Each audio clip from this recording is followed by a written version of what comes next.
नमस्कार, आप देख रहे हैं सी न्यूज भारत और मैं हूं आपके साथ आकांक्षा यादव। वक्त हो चुका है न्यूज बुलेटिन का और आज इस न्यूज बुलेटिन में हम जानेंगे कि अमरोहा में पुलिस ने क्या की कार्रवाई, प्रतापगढ़ में किसका मनाया गया विदाई समारोह और सुल्तानपुर में किसकी की गई हत्या, ये सब जानेंगे विस्तार से। तो चलिए निगाह डालते इस वक्त की खास खबरों पर। उत्तर प्रदेश के अमरोहा में 4 हफ्ते बाद बाजार खुलने के बाद अमरोहा के बाजारों की रौनक लौट आई है।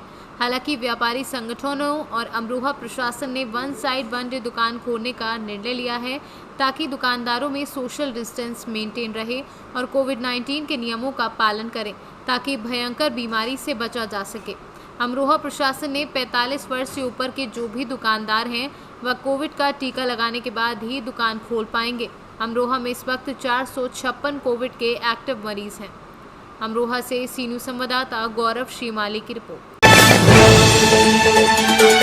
अखिल भारतीय वैश्य एकता परिषद के राष्ट्रीय अध्यक्ष डॉक्टर सुमंत गुप्ता आज बुधवार दोपहर 12 बजे कस्बा वागड़ पहुंचे, जहां सर्वप्रथम गणेश टेंट हाउस पर कार्यकर्ताओं से रूबरू हुए।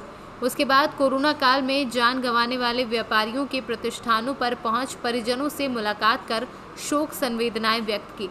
साथ ही प्रदेश सरकार द्वारा लॉकडाउन में दिखाई गई नरमी को लेकर व्यापारियों से अपील की कि व्यापारी अपने प्रतिष्ठानों पर मास्क सैनिटाइजर का जरूर प्रयोग करें।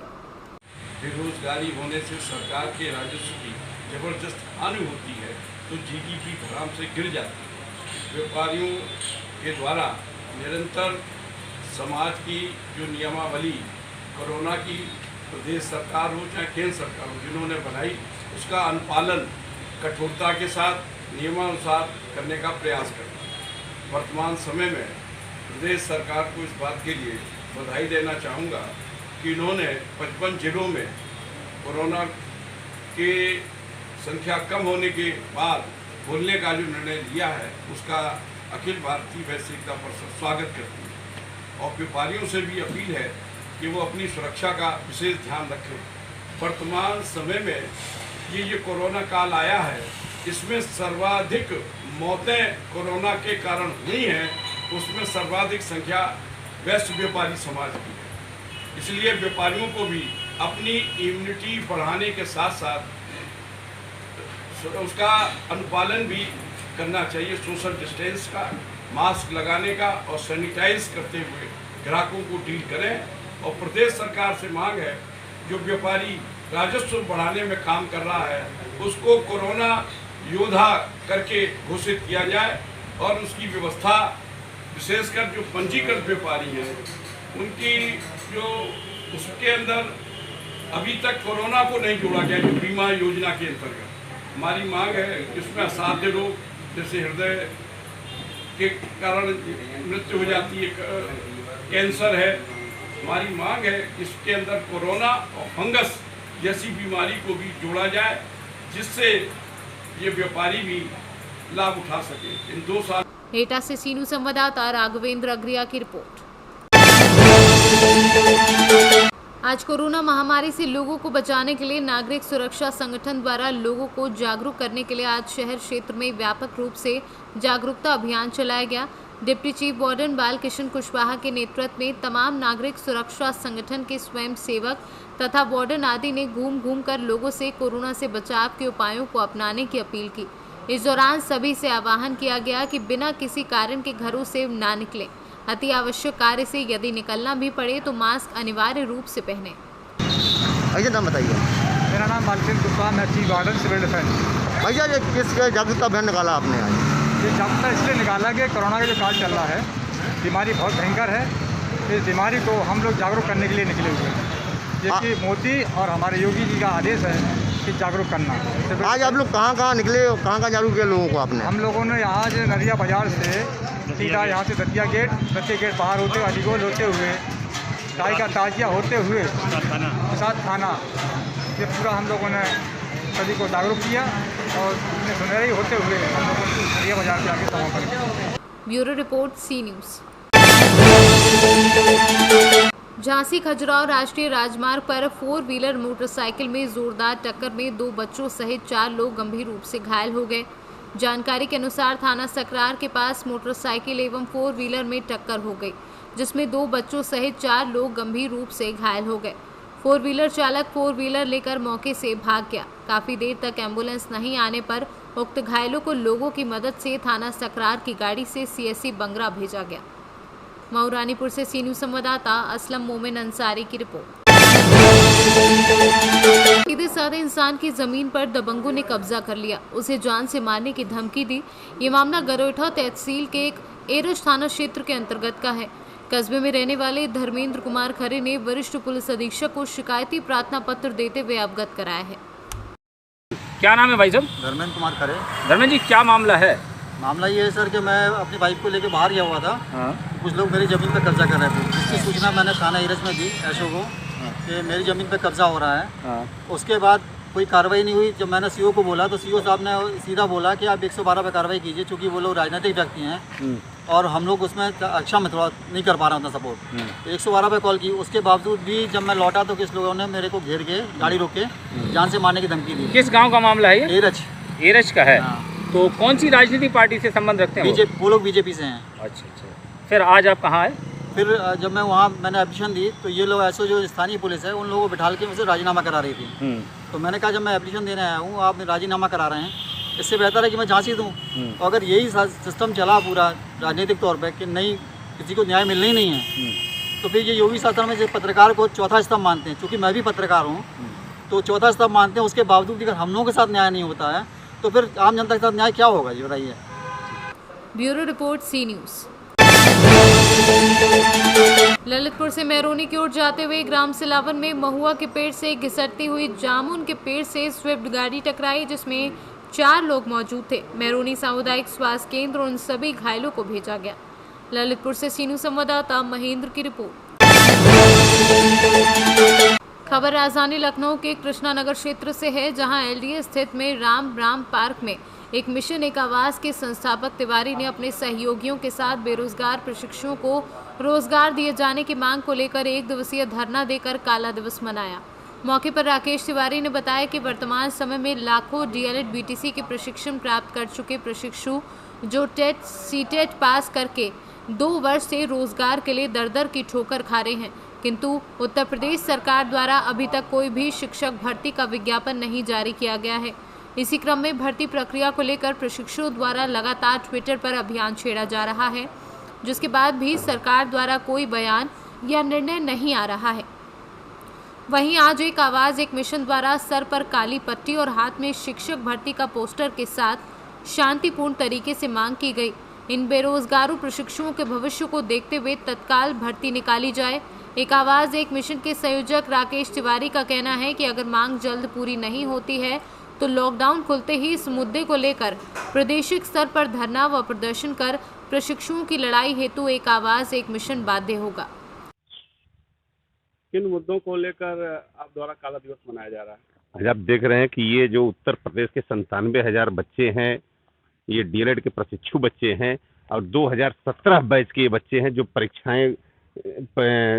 परीक्षाएं पास कर चुके हैं, और फिर भी सरकार इनके भविष्य को देखते हुए शिक्षकों की भर्ती नहीं निकाल रही है जो 2017 से लटकी हुई है, और ये भर्ती न निकालने की वजह से 97,000 बच्चों का भविष्य अंधकार में है, जिसके लिए हम लोग सरकार से मांग कर रहे हैं कि तुरंत जितना जल्द हो, समय कम है आपके पास, जितना जल्द हो भर्ती निकालिए और इनको जहां जैसा भी हो इनको नौकरी दें ताकि इनका भविष्य बच सके।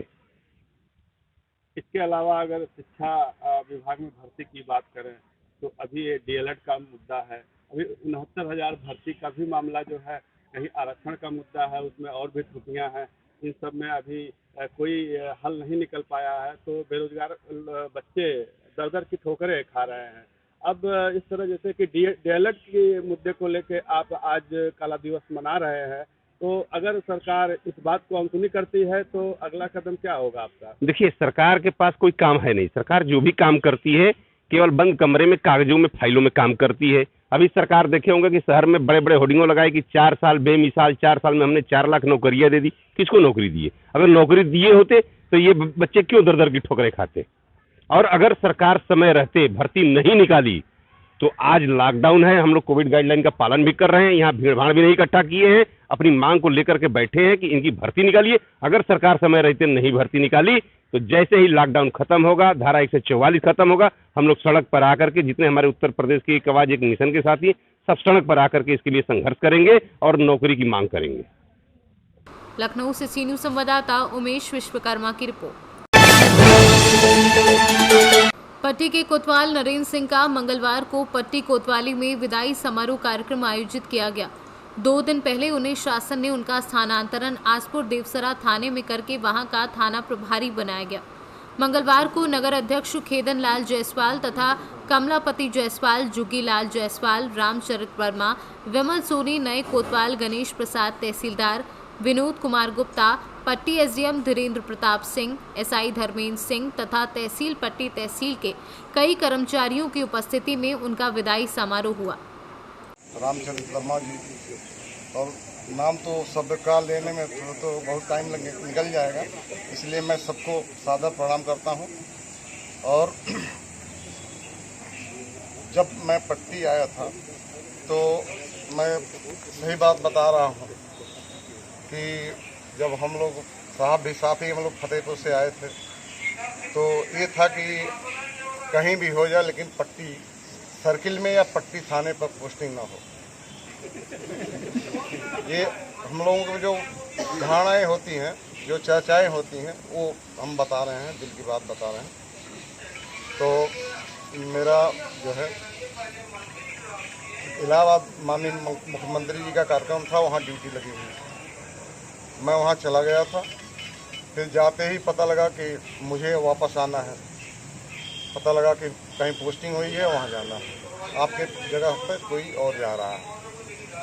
जब गए कप्तान साहब को सलाम किए तो उन्होंने पकड़ाया कि पट्टी जाना है। तो मतलब मन में जो भाव आता है कि देखो वहाँ नहीं चाहते थे, वहाँ हो गया।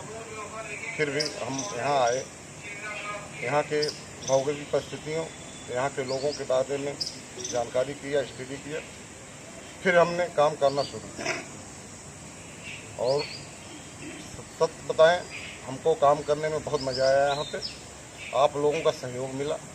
कोई भी मतलब लॉ एंड ऑर्डर की स्थिति हमारे 22 महीने के पीरियड में कभी नहीं आई। आप लोगों का पूरा साथ रहा। अब मुझे भरोसा था कि आप हमारे साथ रहें और गलत का साथ नहीं देंगे।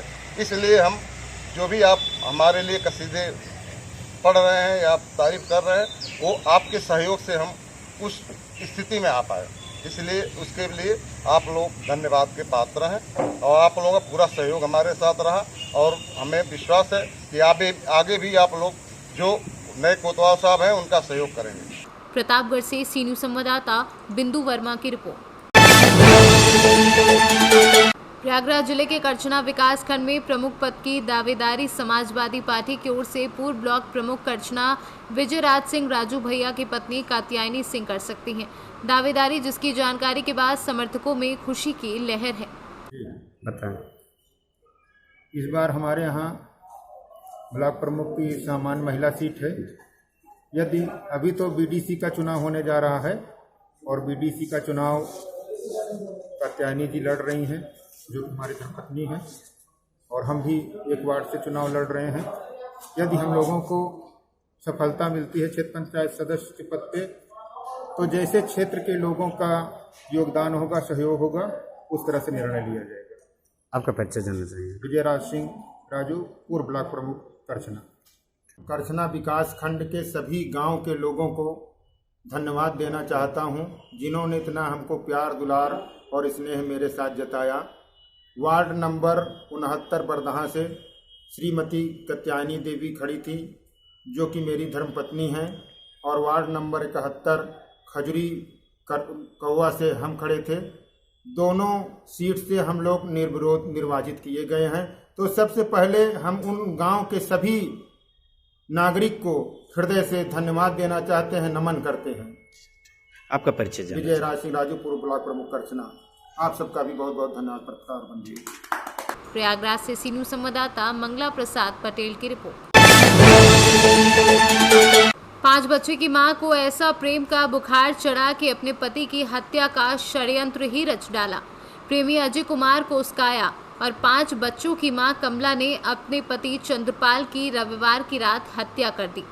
डेड बॉडी परसीपुर सड़क पर फेंक कर इसे दुर्घटना करार देने की साजिश रची गई। क्षेत्राधिकारी लंबुआ सतीश चंद्र शुक्ला ने बताया कि थाना क्षेत्र के परस रामपुर निवासी मृतक की पत्नी व 5 बच्चों की मां कमला, प्रेमी गांव का अजय जो कि अविवाहित है, पुलिस ने दोनों को गिरफ्तार कर जेल भेज दिया है। सीओ ने थानाध्यक्ष सुनील पांडे व उप निरीक्षक NB सिंह को 48 घंटे में घटना का खुलासा करने का श्रेय दिया है। रामपुर गांव के निवासी चंद्रपाल थे, जो अपने रिश्तेदार के यहाँ एक निमंत्रण में गए हुए थे। वापस आते समय परसीपुर के पास उनका शव पाया गया था। उसी संदर्भ में उनके परिजनों की तहरीर पर एक मुकदमा यहाँ थाना स्थानीय पर पंजीकृत किया गया था हत्या का, जिसका एक सफल अनावरण 48 घंटे के भीतर थाना लम्हुआ के द्वारा किया गया है। उसी के संदर्भ में ये प्रेस रिलीज है, जिसमें तत्समय जो घटनास्थल का बारीकी से निरीक्षण किया गया था, वहाँ पे साक्ष्य संकलन किए गए थे। उन्हीं आधारों पे कुछ तकनीकी आधार पर विश्लेषण करके सर्वेलांस के माध्यम से इनके इस घटना के क्रम में तहकीकात की गई थी, जिसमें यह तथ्य प्रकाश में आया कि जो मृतक है उसकी पत्नी कमला देवी और उसी गांव के एक निवासी अजय कुमार के आपस में प्रेम संबंध थे। उन्हीं दोनों के द्वारा यह घटना सुनियोजित तरीके से प्लानिंग करके कराई गई थी, जिसमें मृतक को इन्होंने एक प्लानिंग के तहत घटनास्थल के आसपास वहां पे ले जाकर हथौड़ी से उसके सिर पर वार किया और उससे उसकी मृत्यु हो गई। घटनास्थल की जो आला कत्ल था वो बरामद किया गया। जो इनकी निशानदेही पर उसके अन्य जूता था, उसके जो कपड़े थे, वो भी इन्हीं की निशानदेही पर इन्हीं के घरों से बरामद किए गए हैं। इस प्रकार इस घटना का सफल अनावरण 48 घंटे के भीतर किया गया है। इस प्रकार इस घटना में संलिप्त 2 लोग, जो एक तो मृतक की पत्नी है कमला देवी, उनको गिरफ्तार किया गया है। साथ ही जिसने घटना कारित की थी अजय कुमार पुत्र रामलाल, वो भी उसी गांव का निवासी हैं, उनको भी गिरफ्तार करके विधिक कार्रवाई सुनिश्चित की जा रही है और उनको जेल भेजने की कार्रवाई सुनिश्चित कराई जा रही है। FIR अज्ञात में हुआ था या FIR अज्ञात में था। उनके परिजनों की तहरीर के आधार पर पंजीकृत किया गया था, जिसमें उन्होंने शक जाहिर किया था कि उनकी जो मृतक हैं उनकी पत्नी के कुछ लोगों से संबंध हैं, वो लोग घटना को कारित कर सकते हैं। उन पहलुओं पर भी जांच की गई थी। उसी के आधार पर इस घटना का सफल अनावरण थाना लम्हुआ के द्वारा किया गया। सुल्तानपुर से कैमरा पर्सन इमरान इदरीसी के साथ वाजिद हुसैन की रिपोर्ट। फिलहाल के लिए न्यूज बुलेटिन में बस इतना ही। देश और दुनिया की तमाम बड़ी खबरों के लिए देखते रहें सी न्यूज भारत।